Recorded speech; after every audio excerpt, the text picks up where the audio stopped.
คือสังรวมอยู่ในนี้ก็คือรางวัลประเภทที่หนึ่ง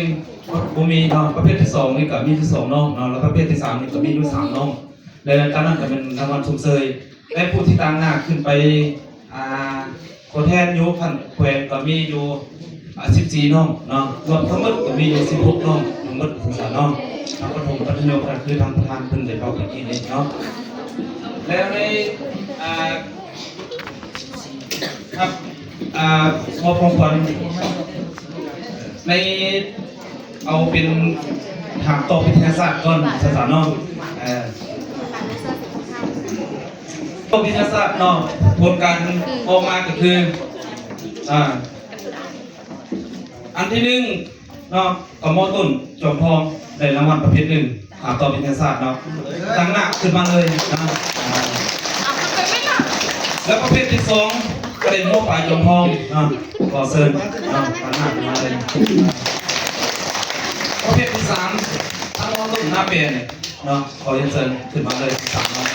ต้องเชิญสามแน่เนาะอันนี้เป็นรางวัลถามตอบวิทยาศาสตร์เนาะ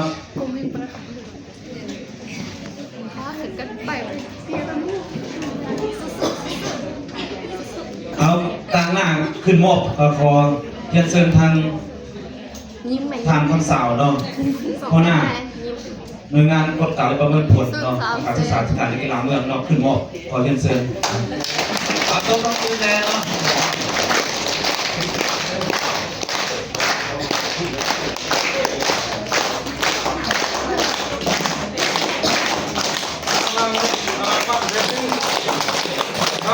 ในแค่คนรับทองเอาไปคนทำเลย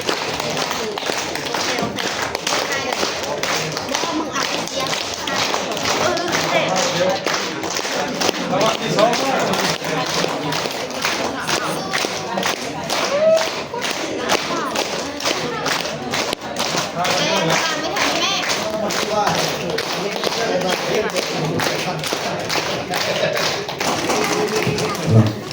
ผ่านไปกับเป็นการมอบของขวัญรางวัลเนาะถามตอบวิทยาศาสตร์เนาะที่ท่านได้เราคงเนี่ยแต่ที่ท่านออกซื้อกับโลคอยเนาะต่อไปสารเนาะ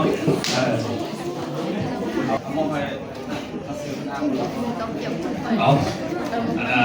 ตามโคโซก่อนนึงเนาะสังรางวัลทรงเสยที่มีอยู่11รางวัลเนาะในนั้นคือ1ภาษาลาวและภาษาลาวปฐมเด้อมี1นางวันศรีกุลมาราชปฐมจอมทอง2นางพาณิชย์หนองไม้ได้ยินชื่อแล้วขึ้นมาเลยเด้อผู้ที่2นางพาณิชย์ปฐมหนองไม้วิสาคณิตศาสตร์คุย1เท้าคำหักปฐมหนองลานผู้ที่2เท้าอานัทปฐมนาบ้านวิสาสิ่งแวดล้อมคุย1นางมีนาปฐมลิ้นเมืองมีแต่ผู้เดียวนี่เราคนเสยขึ้นมารถอยู่บ่เรายังอยู่บ่หน้าบ้านมาแล้วบ่ร่วมเงินแล้ววันนี้ม.4 ภาษาลาวนางม.4 นี่บูมี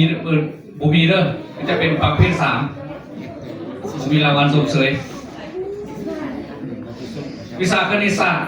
นางไข่มุกม.ต้นจอมศรียังอยู่บ่นางไข่มุกม.ต้นจอมศรีวิชาฟิสิกส์นางคำเพง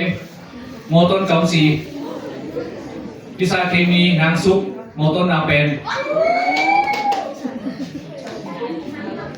ม.7 วิชาคณิตศาสตร์นางปานิดาม.ปลายจอมทองฟิสิกส์นางนัทม.ปลายจอมทอง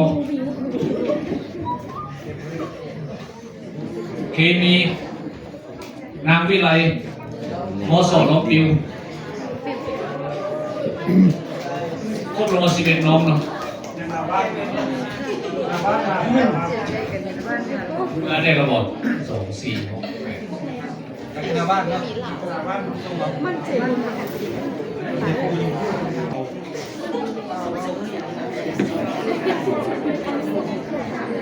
เอาต่อไปเนาะกลางหน้าขึ้น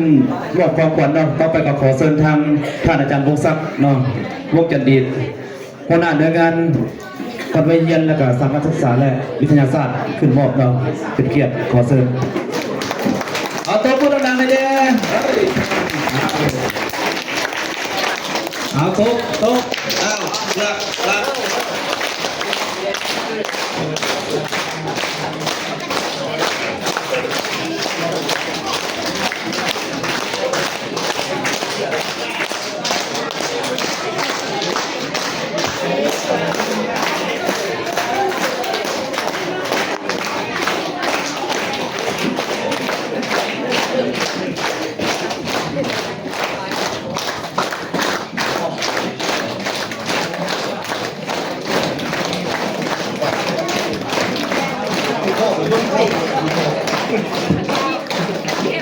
เอาตัว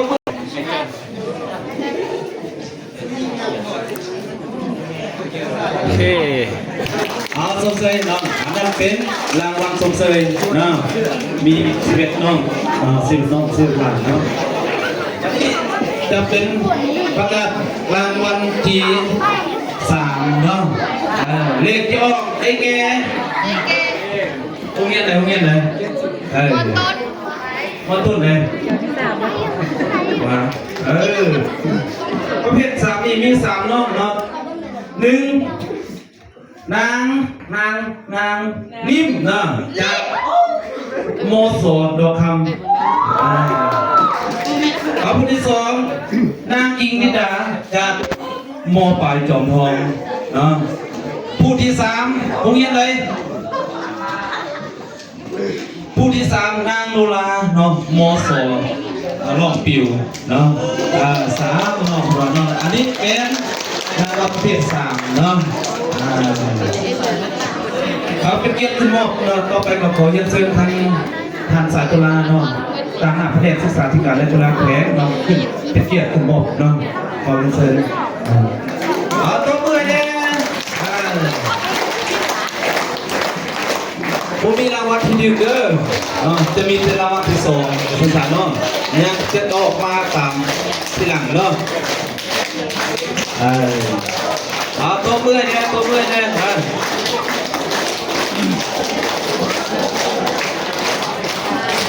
เอาบางน้องบางเนาะก็ขึ้นมาพอจะติด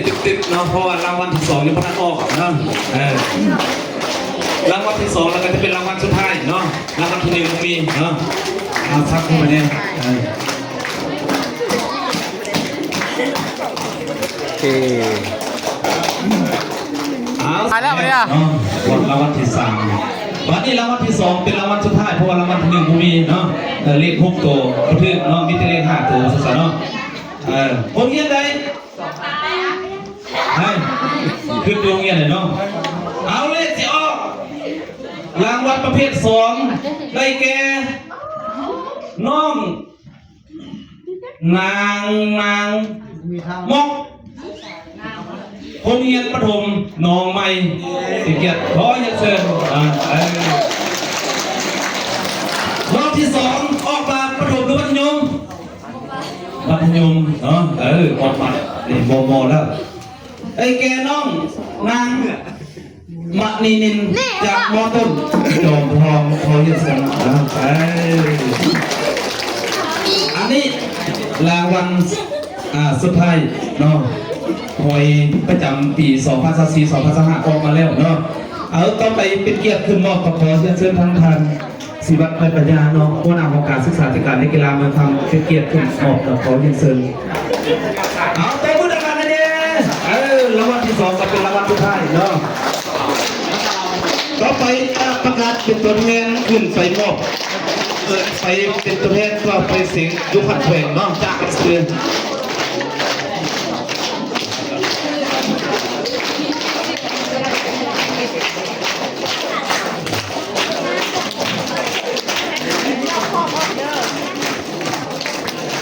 อย่าเฝ้าเด้อเป็นตัวแทนขึ้นไปสอบสิ่งคันเลือกยกผักแขวงยัง14น้องเนาะจำนวนจะออกเอาขอสนใจคนนึงผู้ประจำห้องเนาะแล้วกับผู้ประจำวิชาเนาะตัวมือดังๆเลย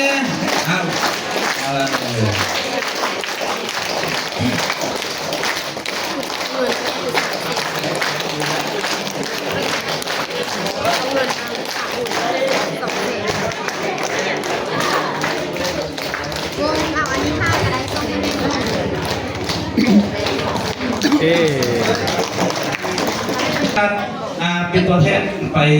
สอบเสียงยกผัดแผงเนาะตะกี้มีอยู่16น้องเนาะสมเสยพอมันคะแนนเต็มได้เนาะแต่ว่าผู้ที่จะไปขันแผงเราจะแนะนำให้อีกคนนึงเป็นผู้นำพาเนาะ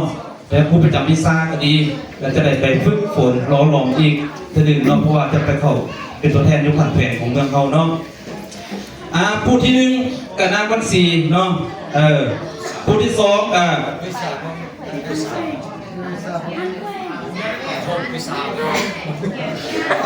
วิสาเนาะสัตว์ปฐมนี่มีอยู่ป .5 เนาะมีอยู่6น้องเนาะคือนางวันศรีเนาะอุณราชเนาะขึ้นมาเลยเนาะกระเซินเนาะตัวนี้แม่นปฐมจบพองเนาะวิสาภาษาลาวเนาะแล้วก็นางพาณิชย์วรรณ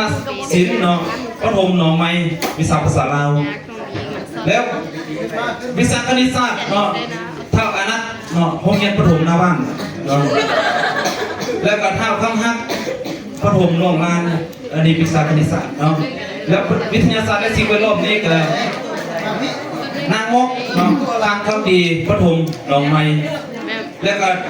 นางมีนาคำมณีปฐมเรียนเมืองอันนี้เป็นวิทยาศาสตร์สปอร์ตยูพบน้องพบนางเนาะพบหลานที่ว่าจะเป็นตัวแทนไปสอบเสียงยกขันแขวงเนาะ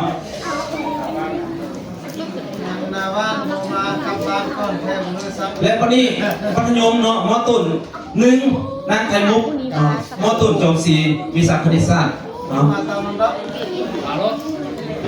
เอาขึ้นมาเลยเด้อมีชื่อแล้วเนาะขึ้นมาเลยผู้ที่2นางคำเพนมอตุนจอมศรีวิชาฟิสิกส์นางซุกมอตุนนับเป็นเคมีวิชาเคมีนางกิ่งนิดามอปลายจอมทองวิชาภาษาลาวและก็นางปานิดามอปลายจอมทองวิชาคณิตศาสตร์นางนัทมอปลายจบทองวิชาฟิสิกส์แล้วก็นางวิไลมอสอล่องปิววิชาเคมีอันนี้มอตีมอ7แล้วก็นางนินเนาะมณีนินเนาะเทพลาวันนะจากเราคนจอมวิชาเนาะ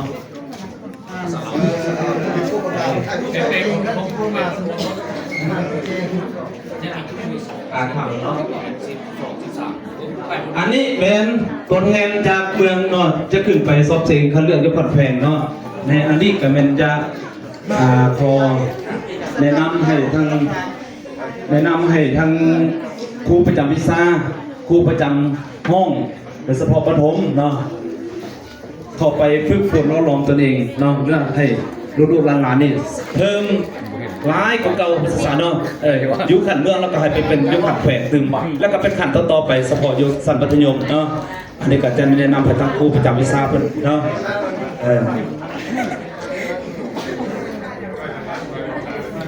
เอา1 2 3ยิ้มเด้อ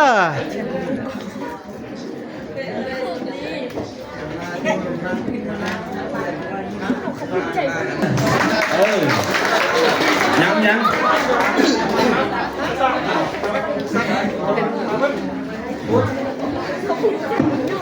ว่าผมไม่เอาหรอกต้องได้เสียไหม